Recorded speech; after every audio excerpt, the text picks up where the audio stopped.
Pada Jumat pagi ini, Polda Jawa Barat bersama Polres Cirebon Kota menggelar rekonstruksi kasus pembunuhan cinta segitiga di salah satu kafe di Jalan Tentara Pelajar Kota Cirebon. Di Cirebon, para tersangka mencari lokasi dengan membuka Google Maps untuk menuju Banjar via Kabupaten Kuningan. Dari 4 adegan rekonstruksi, diketahui ketiga tersangka yaitu Devara, Didot, Reza mendatangi kafe di Jalan Tentara Pelajar Kota Cirebon pada Kamis 21 Februari atau 1 hari setelah membunuh korban. Mereka tiba pada malam hari untuk beristirahat setelah menempuh perjalanan dari Jakarta via Tol Cipali. Ketiganya memasuki kafe dan berperilaku seperti biasa, seperti memesan kopi sehingga tidak menimbulkan kecurigaan.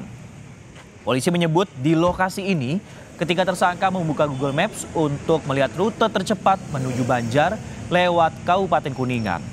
Setelah kurang lebih 90 menit beristirahat di kafe, mereka kemudian kembali melanjutkan perjalanan untuk membuang jasad korban yang sudah disembunyikan di bagian belakang mobil.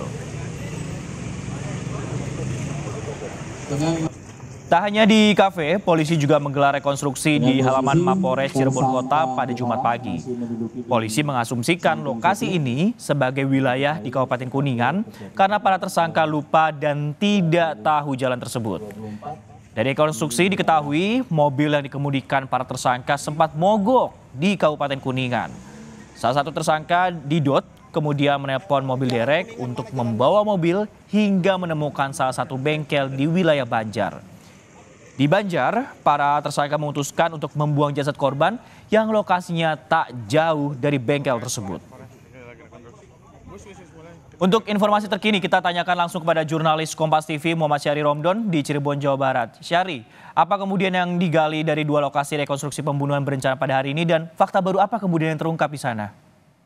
Ya, baik Francisco di studio. Selamat siang, saudara. Polres Cirebon Kota mendampingi rekonstruksi yang dilakukan oleh Polda Jawa Barat pada Jumat pagi ini di 2 titik lokasi yang berbeda.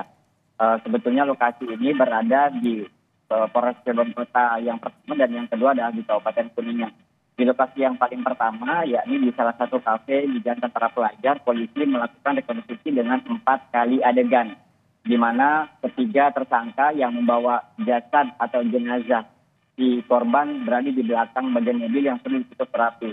Sehingga para tersangka berperilaku seperti biasa, tidak menimbulkan kecurigaan apapun kepada pemilik kafe, termasuk juga juru parkir yang melakukan bantuan untuk meletakkan posisi mobil yang cukup aman di lokasi.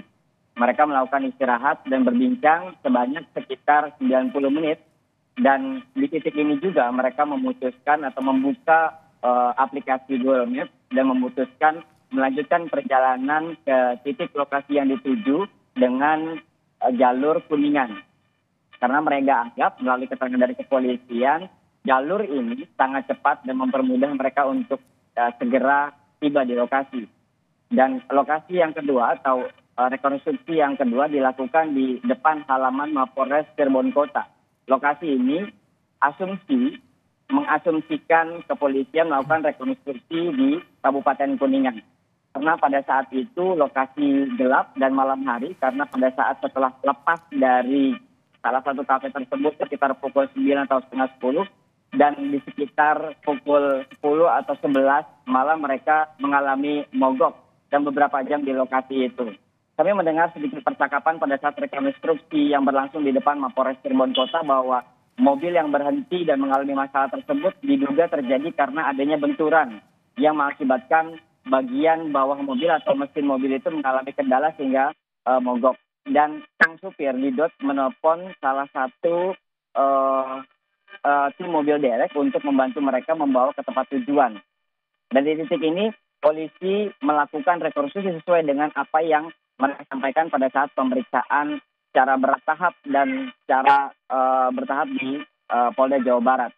Sisko.